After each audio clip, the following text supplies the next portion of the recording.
பெற்றுக்கொள்ள வேண்டியிருக்கும். அவர் அன்பானவன் சொல்லி ஏமாந்து போவோம். அவர் வசனத்தை பார்க்குறோம், அவர் நியாயத்தீர்ப்பை பார்க்குறோம். ஏசான்னு ஒரு மனுஷன் இருந்தான்.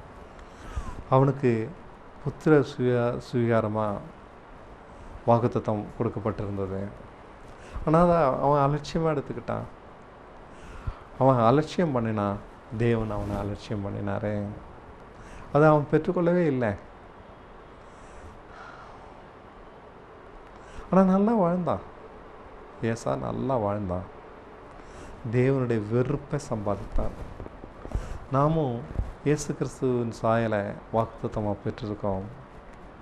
அதை நம்ம சுதந்திரிக்காமல் அலட்சியம் பண்ணுறதுனால அதை சுதந்திரிக்காமல் இருக்கிறோம்.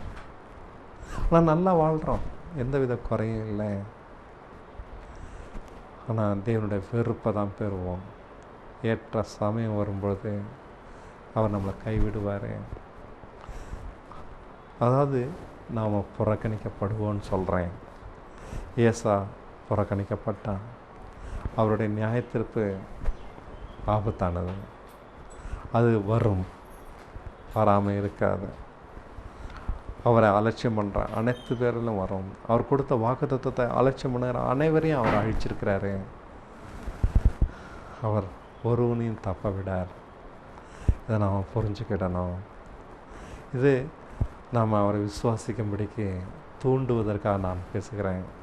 பயமுறுத்துவதற்காக பேசலை. அலட்சியம் பண்ணக்கூடாதுன்றதுக்காக பேசுகிறேன். ஒரு அன்பானவர், அதே சமயத்தில் நியாயந்திருக்கிறவர். அவனுடைய கிரியைக்கு தக்க பலனை தான் அவர் தருவார். நான் இயேசுவின்னு கூப்பிடுறதுனால அவர் எனக்கு நல்ல பலனை தர முடியாது. நான் வாக்குத்தத்தத்தை சுதந்திரிச்சேன்னாக்கா நல்ல பலனை தருவார்.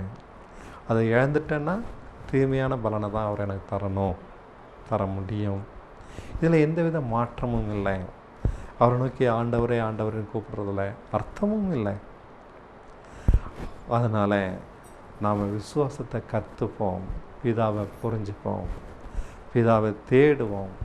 நீங்கள் கிறிஸ்துவனால கிறிஸ்து உங்களுக்கு பிதாவை வெளிப்படுத்தாட்டினா, இது வரைக்கும் வெளிப்படுத்தலைன்னா அவரை அலட்டுங்க.